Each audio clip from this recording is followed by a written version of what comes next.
The biting wind was a constant thief, stealing warmth, stealing resolve. Eliza's hands, raw and cracked, fumbled with the axe. Each swing was a testament to a desperate will, each fallen pine a small victory against the encroaching white despair. Her journey had been a blur of frosted landscapes and gnawing fear, each step taken with the desperate hope that the vast, uncaring wilderness would swallow her pursuers whole.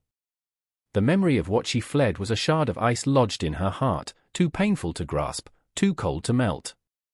The snow-choked wilderness was her only refuge, a place so barren, so unforgiving, she hoped it would deter any pursuit. Days bled into weeks, marked only by the rising and setting of a pale sun. Her shelter was a crude lean-to, offering little comfort against the gnawing cold. Food was scarce, a few snared rabbits, a handful of dried berries hoarded from a kinder season, now long past. She worked until exhaustion claimed her, then huddled by a meager fire, the silence of the forest broken only by the howl of the wind and the frantic beating of her own heart. She felt eyes on her sometimes. A flicker of movement at the tree line, a shadow that lingered too long. A man, she thought, though she never saw him clearly. He was a shape in the distance, a study in stillness against the restless movement of the snow-laden trees. Sometimes, she thought she saw the glint of sun on a rifle barrel, but she couldn't be sure. Was he hunter? Trapper? Or something sent to find her? Each snap of a twig, each rustle in the undergrowth, sent jolts of pure terror through her. Fear, a cold serpent, coiled in her gut. Down in the valley, smoke curled from the chimneys of a small settlement. Sanctuary Creek. She'd skirted it, her face hidden, her presence a fleeting whisper. The town was a smudge of smoke in the distance, a place she'd circled like a wary wolf, sensing its collective judgment, its rows of tightly shuttered windows like accusing eyes. But whispers traveled. A lone woman, building in the high snows. Unnatural. Wrong. The preacher, a man whose piety was as starched as his collar, had already spoken of her from his pulpit. His voice, she'd heard it once, booming from the small clapboard church as she scuttled past, speaking of fire and damnation for sinners who strayed from the path. She knew, without being told, that a lone woman building a life in the harsh embrace of the mountains would be counted among those sinners. The storekeeper squinted at anyone asking for supplies beyond the usual, his gaze sharp and suspicious. Eliza knew this. She felt the weight of their judgment even from miles away, a tangible pressure, like the snow threatening to crush her flimsy shelter. She didn't speak. Hadn't spoken in months. Words were a currency she could no longer afford, each one a betrayal, a vulnerability. Her silence was a shield, thin but fiercely guarded. He watched her. The man. Tall, broad-shouldered, moving with a quiet economy that spoke of familiarity with the harsh land. He never approached. He never called out. He simply was. A presence. And as the snows deepened, and her strength waned, the sight of the distant, still figure became less a source of terror, and more a strange, unsettling constant in her precarious existence. One morning, a fresh stack of cut firewood lay near her camp, far more than her own efforts could have produced. There were no tracks but her own leading to it. The wood was dry, seasoned. The forest floor was a tapestry of her own desperate tracks, no others marred the snow near the neatly stacked pile. This precision, this ghost-like delivery, was more unsettling than an open threat. It spoke of a capability that was far beyond her own. She stared at it, her breath misting in the frigid air, the silence of the forest pressing in. The firewood was a question she couldn't answer, a kindness she didn't trust. For 3 days, she left it untouched, her suspicion a bitter taste in her mouth. But the cold was relentless, seeping into her bones, making her teeth chatter uncontrollably. Her own pile of damp, green wood smoked and sputtered, offering little heat. Finally, hunger and the biting frost forced her hand. She took a log, then another. The dry wood caught quickly, burning with a clean, steady flame. Warmth, real warmth, spread through her lean-to, a forgotten comfort. She sat by the fire, her frozen fingers slowly uncurling, and wept. Not from sorrow, but from a confusion so profound it shook her to her core. The next offering appeared a week later. A dressed rabbit, hanging from a low branch just beyond her small clearing. No snare marks. Cleanly done. This time, she hesitated less. Hunger was a brutal master. She cooked it slowly, the aroma filling her small space, a scent of life in the midst of desolation. She ate, and for the first time in what felt like an eternity, she felt a flicker of strength return. He began to leave things more regularly. A mended axe handle when hers had splintered. A small sack of dried beans. A discarded but warm woolen blanket, patched in several places. He never showed himself. The gifts were always there in the morning, as if placed by a forest spirit. But she knew it was the man. The silent watcher. One afternoon, while she was struggling to lift a heavy log for the wall of the small, determined cabin she was raising, a shadow fell over her. She froze, her heart leaping into her throat. It was him. Closer than he had ever been. He stood perhaps 20 feet away, his face shadowed by a wide-brimmed hat, his features stern, weathered. He didn't speak. He simply looked at the log, then at her straining form. Then, with a slow, deliberate movement, he walked towards it. Eliza stumbled back, a choked gasp escaping her. Her hand instinctively went to the small, sharp skinning knife at her belt. When he finally appeared, lifting the log, her gasp was not just fear but also a shock at his sheer physical presence. He was taller than she'd imagined, his shoulders broad beneath the worn sheepskin coat. His hands, though gloved against the cold, moved with an assurance that spoke of long acquaintance with hard labor. He stopped, his gaze meeting hers for a fleeting second. There was no menace in it, only a quiet assessment. When he met her gaze, it wasn't unkind, nor was it pitying. It was simply observant. As if he were cataloguing her, the cabin, the struggle, all in one swift, silent assessment. He turned his attention back to the log, bent, and lifted it with an ease that shamed her own efforts. He carried it to the half-built wall and settled it into place. Then, he picked up another, and another. He worked for an hour, his movements precise, efficient. He didn't look at her. He didn't speak. The silence he maintained was unnerving, yet after the initial shock, it became less threatening than the constant barrage of accusations and demands she had known before. His silence was a space, vast and empty, into which she did not have to pour her broken words. When the main supports were finally in place, a task that would have taken her days, he simply straightened, picked up his hat which he'd laid aside, and walked back towards the tree line. He paused there, his back to her, and then disappeared among the pines.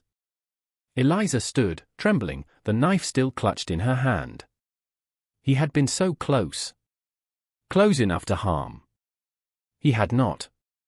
The cabin walls felt more solid now, not just because of the logs he had placed, but because of an unspoken shift in the vast, cold silence between them.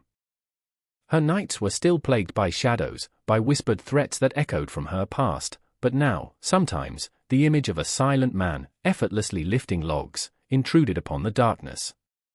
Her nightmares still came, voices thick with malice, hands reaching. But now, sometimes, the dream shape of the man would be there, not intervening, but simply present, his quiet industry a counterpoint to the chaos. It was not a comforting image, not yet, but it was different. The cabin, under his sporadic but effective tutelage, began to look less like a desperate hovel and more like a defensible space. He came more often after that. Not every day, but regularly. He never knocked, if there had been a door to knock on. He would simply appear at the edge of the clearing, survey what needed doing, and set to work. He helped her raise the roof beams, chink the walls with mud and moss against the wind, and build a sturdy door with a wooden latch. He moved with a quiet purpose, his hands sure and capable. He knew how to build. He knew how to survive in this unforgiving land. Eliza found herself anticipating his arrivals. She would leave out a tin cup of weak, boiled pine needle tea near where he often left his worn gloves. Sometimes he drank it. Sometimes he didn't. The tin cup of pine needle tea became a ritual. She'd find it empty sometimes, washed and placed neatly back on the stump she used as a table. Other times, untouched. It was a language of its own, this exchange of small, functional gestures. The way he tested a repaired tool, the slight nod he gave when a joint fit perfectly, these were his expressions. No words were ever exchanged. Their communication was one of shared tasks, of unspoken understanding. The rhythm of his work became a part of her day. The thud of his axe, the scrape of his saw, the quiet grunts of effort. These sounds wove themselves into the fabric of her solitude, gradually replacing the constant hum of fear. The cabin grew. It was small, just one room, but it was sturdy. It was hers. A sanctuary built of her desperation and his silent labor. Inside, with a fire crackling in the rough stone hearth he'd helped her construct, the world felt different. Safer. The cabin, once a mere shield against the elements, began to feel like a bulwark. The stone hearth he helped her build drew well, its warmth a steady pulse in the heart of the small dwelling. One crisp afternoon, as the first snowflakes of a new storm began to fall, a different kind of visitor arrived. 2 men on horseback, emerging not from the forest, but from the track that led down to Sanctuary Creek. When the preacher and sheriff arrived, their horses trampling the pristine snow at the edge of her clearing, it felt like an invasion of this fragile peace. One was the preacher, his face pinched and severe. The preacher's eyes, small and hard, raked over her, then the cabin, as if assessing the extent of her sin. The other, the town sheriff, a man whose belly strained against his belt, his eyes holding a look of weary authority. The sheriff, florid-faced and smelling faintly of cheap whiskey and fried bacon, seemed more reluctant, his gaze shifting uncomfortably from her to Silas, then back to the preacher, as if wishing he were anywhere else. Eliza retreated to the doorway of her cabin, her heart pounding. Silas was there, splitting logs at the far end of the clearing. He didn't stop his work, but his movements became more deliberate, his head angled slightly towards the newcomers. When Silas laid down his axe, the deliberate sound of metal on wood was a punctuation mark, an assertion of his presence. He didn't loom, he simply was, an obstacle of quiet resolve. The preacher cleared his throat. "Woman," he called out, his voice sharp, carrying disapproval. "We've come to speak with you." Eliza remained silent, framed in her doorway. She could feel the preacher's condemning gaze, the sheriff's assessing stare. "This is unseemly," the preacher continued, gesturing vaguely at the cabin, at her. "A woman alone. It's not right. There are concerns in town." Silas stopped his chopping. He laid the axe down, slowly, deliberately. He turned. He didn't walk towards them. He simply stood, a tall, immovable figure between Eliza and the town men. His presence was a silent question, a challenge. The sheriff shifted uncomfortably in his saddle. He said, his voice milder than the preacher's. "Folks are worried. About your safety. About propriety." Eliza looked from the sheriff to the preacher, then her gaze drifted to Silas. He was watching her. For the first time, she met his eyes directly, held his gaze for a long moment. Eliza felt his stillness, his silent support, like a physical barrier at her back. And when she met his gaze, that long, direct look, it wasn't just resolve she found, but a question, "Are you with me?" Her slight straightening, her refusal to drop her eyes, was her answer. In that look, something unspoken passed. A flicker of resolve ignited within her. She straightened her shoulders. She didn't speak, not yet. But she didn't flinch. She didn't look away. Her silence, now, was not just fear. It was defiance. The preacher huffed, clearly annoyed by the lack of cowering. "This man," he said, nodding toward Silas, "is he with you?" Still, Eliza said nothing. Silas remained a silent statue. The tension was a palpable thing, thick and cold as the falling snow. The air crackled, the falling snow seeming to hiss as it touched the ground. The sheriff, perhaps sensing the futility of their current approach, or perhaps uneasy under Silas's unwavering gaze, finally sighed. "Look, we just need to know you're all right. And that you ain't causing no trouble." He glanced at Silas again. Or him. Silas took a step forward. Just one. But it changed the geometry of the clearing, made him seem larger, more unyielding. The horses shifted nervously. The preacher opened his mouth to speak again, but Silas's voice, rough from disuse yet clear and steady, cut through the air. "She's no trouble." It wasn't a question, or a request. It was a statement. Flat. Final. Silas's words were not loud, but they resonated in the cold air, silencing the preacher mid-sentence. The preacher sputtered, "And who are you to say? This is church land she's squatting on, or near enough makes no difference." This was a lie, or at least a malicious exaggeration. The land was wild, unclaimed by any deed the town respected beyond their own assumptions. Silas's eyes, the color of a winter sky, narrowed. "This land," he said, his voice still quiet but carrying an immense weight, "sustains those who respect it." His next statement was a quiet rebuke, aimed not just at the preacher's false claim of church ownership, but at the town's general disregard for anything beyond its own narrow concerns. He looked at the cabin, then at Eliza, who stood resolute in its doorway. A flicker of something unreadable crossed his face. "This looks like home." The words, simple as they were, landed with the force of a hammer blow. They were an anchor, a claim, not of ownership, but of belonging. For Eliza, they were a shield. Spoken with a glance at the cabin, at her. It wasn't just a defense, it was an affirmation. A claiming of space, of peace, for both of them. The preacher, emboldened by his own righteousness, pushed. "Home? A den of irregularity. There are whispers, woman. Whispers of theft from the town. Supplies missing. Things only a desperate outsider would take." Eliza's heart clenched. They were trying to fabricate a crime, a reason to forcibly remove her. Eliza felt the blood drain from her face. This was how they operated, twisting fear into accusation, suspicion into condemnation. She knew she had taken nothing from them. Her meager existence was eked out from the forest and the few supplies Silas had provided, supplies he clearly had in surplus from his own distant, unseen homestead. Before she could process the accusation fully, Silas moved. Not with aggression, but with a swiftness that was startling. He walked directly towards the preacher's horse, stopping just short of its head. He reached into his own worn saddlebag, which lay near his woodpile, and pulled out a small, intricately carved wooden bird. Silas's movement to his saddlebag was unhurried, yet it drew every eye.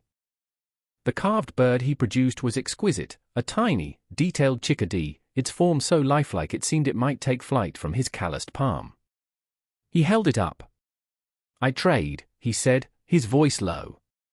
"Fair. For what I need." "What she needs." He then looked directly at the sheriff. "Storekeeper Henderson knows my carvings. Knows my coin." The simplicity of it, the undeniable truth, was a more powerful defense than any shouted denial. Henderson, a greedy but essentially pragmatic man, would never accuse a paying customer, especially one whose unique wares brought curious outsiders to his store. The sheriff's eyes widened slightly. He knew. Silas Tanner was a recluse, but he wasn't unknown. His carvings were prized, his dealings, though infrequent, always honest. The accusation of theft, aimed at Eliza but implicating Silas's provision, crumbled. Eliza felt a surge of something hot and fierce. Anger. And courage. She stepped forward from the doorway, her hands clenched at her sides. Her voice, when it came, was raspy, hesitant, but clear. "I took nothing." 3 words.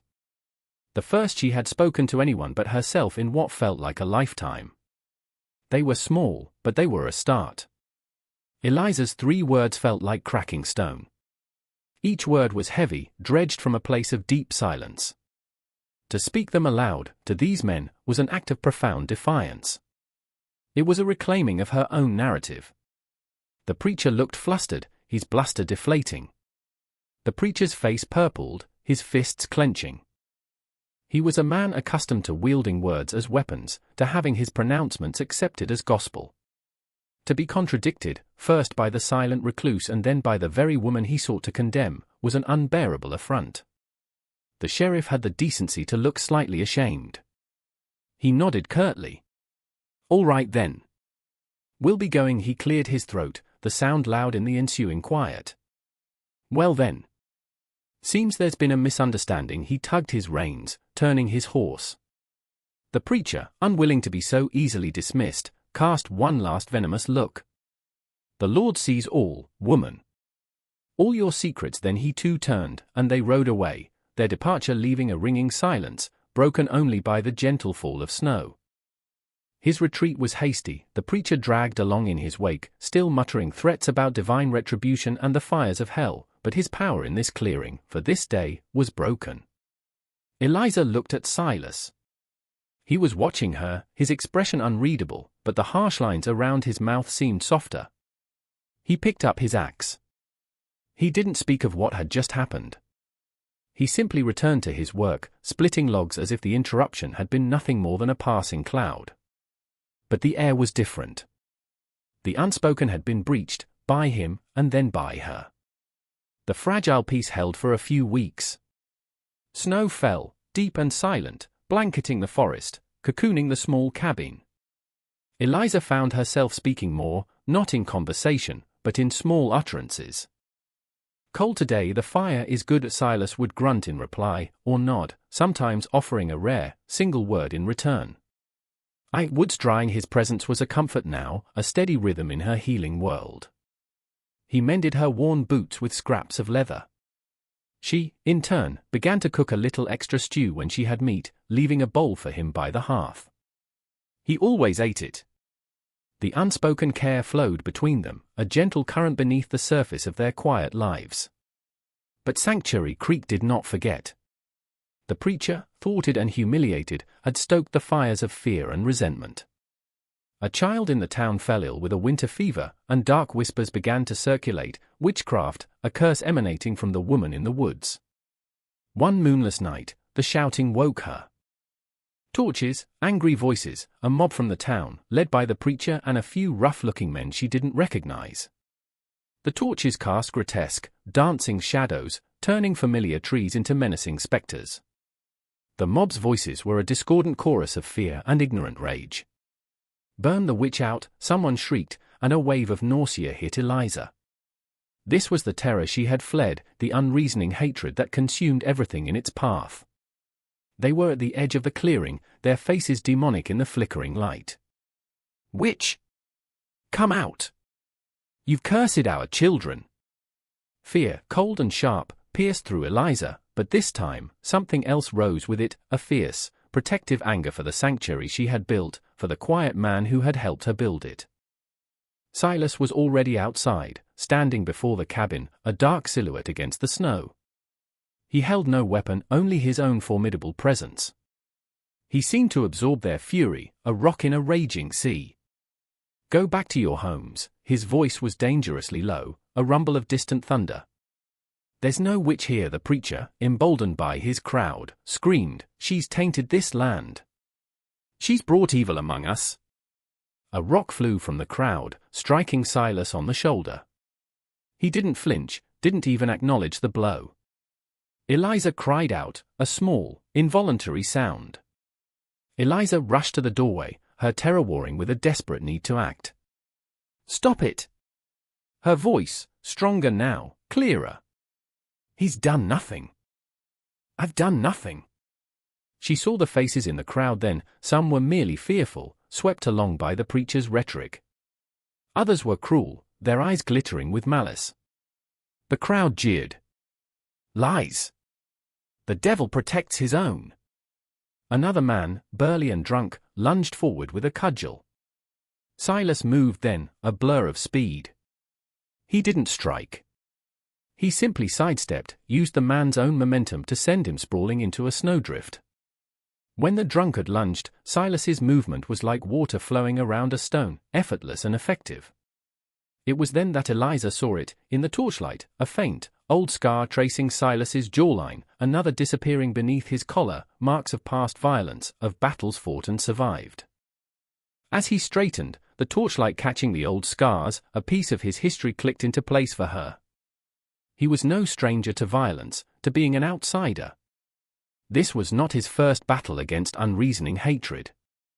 And she understood a fraction of his silence, his reclusion. He knew this ugliness. He had faced it before.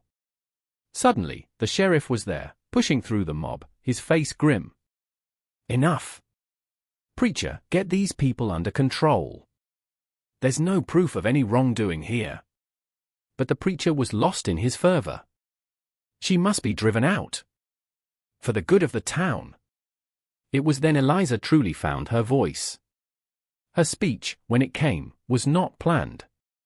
The words poured out of her, a torrent of righteous anger and accumulated pain.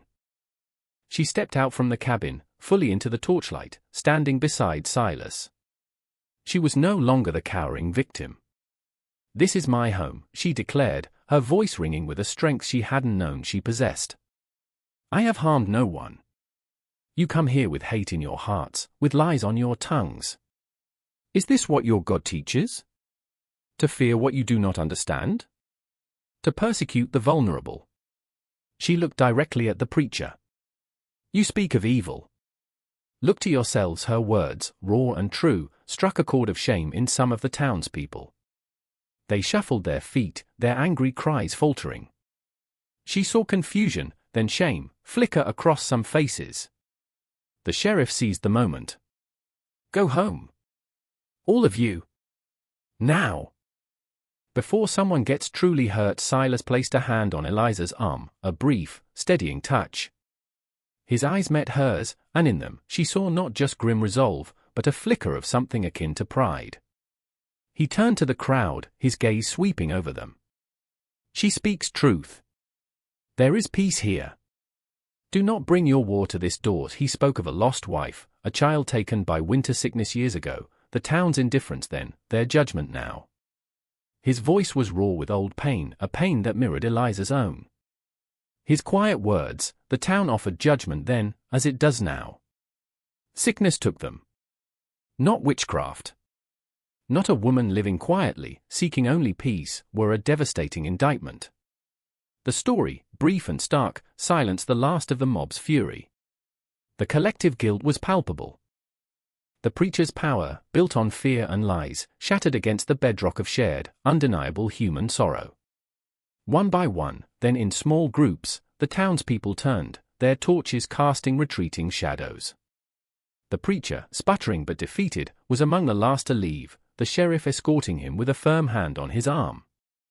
Silence descended once more, broken only by the crackling of the few dropped torches melting into the snow.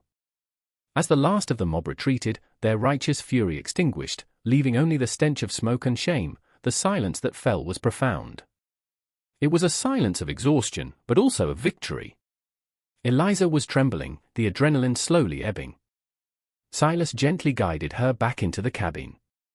The warmth enveloped them. He stirred the fire, adding a fresh log. He didn't speak of the confrontation, nor of his own revealed sorrow. But as the flames rose, casting a warm glow on their faces, he looked around the small, sturdy room. Back in the cabin, the ordinary sounds, the crackle of the fire, the sigh of the wind outside, were imbued with a new preciousness. He met Eliza's gaze. A faint, almost imperceptible smile touched his lips. "Home," he said again, softer this time. And Eliza knew it was true. This was home. Built not just of logs and mud, but of resilience, of courage, of a quiet, unyielding bond forged in the heart of winter. It was not just about the four walls and the roof. It was about the sanctuary they had defended, the trust they had built, the shared understanding that needed no more words. They had faced the darkness, together, and found their peace. It was a peace earned in the crucible of fear, a testament to the resilience of two broken souls who had found, in each other's quiet company, a place to finally heal. The snow continued to fall outside, blanketing the ugliness, promising a clean slate, a new beginning.